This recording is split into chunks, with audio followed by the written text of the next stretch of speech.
বন্ধুরা, আজকে থোড়ের ঘন্ট হয়েছে। কত সুন্দর এই রেসিপিটা দেখুন, আর ভিডিওটা শেষ পর্যন্ত দেখতে থাকুন, আশা করি ভালো লাগবে।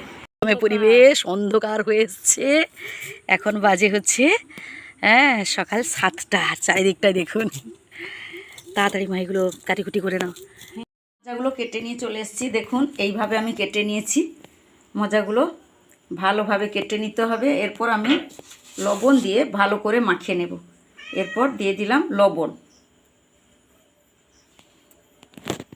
মজাগুলো লবণ দিয়ে দিলাম না, এইভাবে একে দোলে দোলে এইভাবে একে মাখিয়ে নিতে হবে। লবণটা দিয়ে একে 10 মিনিটের মতন একে রেখে দিতে হবে। দেখবেন এতগুলো দেখছেন না, একদম অল্প হয়ে যাবে। এইগুলো ভালো করে লবণ মাখিয়ে ভালো করে রেখে দেব। তারপর আমি এর সাথে যেগুলো লাগবে সেগুলো এবারে ব্যবস্থা করতে হবে আমাকে।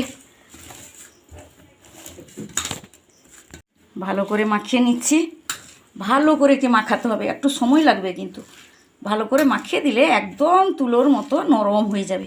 ধরে কড়াটা বসিয়ে দিয়েছি, কড়াটা গরম হচ্ছে। এবারে দেখুন, আমি ঢাকনা খুলে আপনাদেরকে দেখাচ্ছি কত সুন্দর নরম হয়ে গেছে, এবং এর জলও বেরিয়েছে। এই যে এর জলও বেরিয়েছে, জল কিন্তু দিইনি, জল বেরিয়েছে। নিয়েছি আলু, পুঁই ডাঁটা নিয়েছি। আমি লবণ হলুদ ভালো করে মাখিয়ে নিচ্ছি। তো গরম হয়ে গেছে, আমি তেল দিয়ে দিলাম।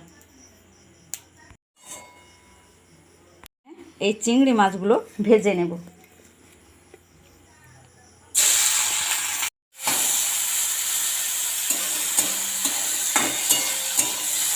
এবারে চিংড়ি মাছগুলো ভেজে নিয়েছি, পরপর আমি একটা প্লেটে তুলে নেব। এরপর ওই মাছ ভাজার তেলে আমি কি করলাম, আর একটু তেল দিয়ে দিয়েছি। তেলটা গরম হচ্ছে, আমি এলাচ, তেজপাতা এবং মিষ্টি কাঠ, লবঙ্গ নিয়ে নিয়েছি। আমি করেছি। আমি 5 ফোড়ন দিয়ে দেব। পেঁয়াজ কুচি,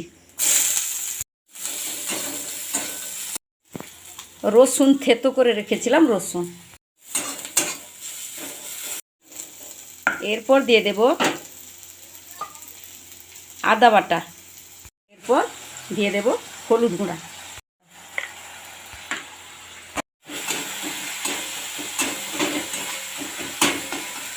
এরপর দিয়ে দেব পুঁই ডাঁটা এবং আলু কেটে ধুয়ে রেখেছিলাম, দিয়ে দিলাম।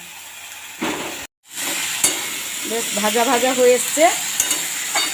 এরপর আমি দিয়ে দেব ওই যে মজা, আপনারা কি বলেন জানি না, আমরা গ্রামের ভাষায় মজা বলি। সুন্দর নরম হয়ে গেছে এগুলো। এরপর পরপর আমি দিয়ে দেবো। মিক্স করে নিয়ে আমি ঢাকনা দিয়ে দেবো। বন্ধুরা, এই যে মজা বলছেন না, এই মজা তরকারি খেতে খুব দারুণ লাগে। মজা তরকারি খুব সুন্দর লাগে। মজা তরকারি যেরকম উপকার, এর রস খেলেও খুব উপকার। মজার তরকারি আপনারা বাড়িতে এইভাবে রান্না করবেন, দেখবেন খুব ভালো লাগবে। এরপর আমি 10 মিনিটের জন্য ঢাকনাটা দিয়ে দিলাম। ঢাকনাটা খুলে দেখুন কত দূর হয়েছে। এই যে দেখুন, সুন্দর সেদ্ধ হয়ে গেছে। তবে এতে আর একটু জল দিতে হবে, কারণ ঘন্ট হবে না, ঘন্ট এত চচ্চড়ি হয়ে গেছে। তবে ভালো করে এইভাবে এটাকে সাঁতলে নিতে হবে। মতো জল দিয়ে দেবে। এবারে একটু উপর নিচ করে দিই, তারপর আবার আমি ঢাকনাটা দিয়ে দিলাম। মজার ঘন্টটা সুন্দর হয়ে এসছে। এরপর আমি ভেজে রাখা চিংড়ি মাছগুলো দিয়ে দিলাম।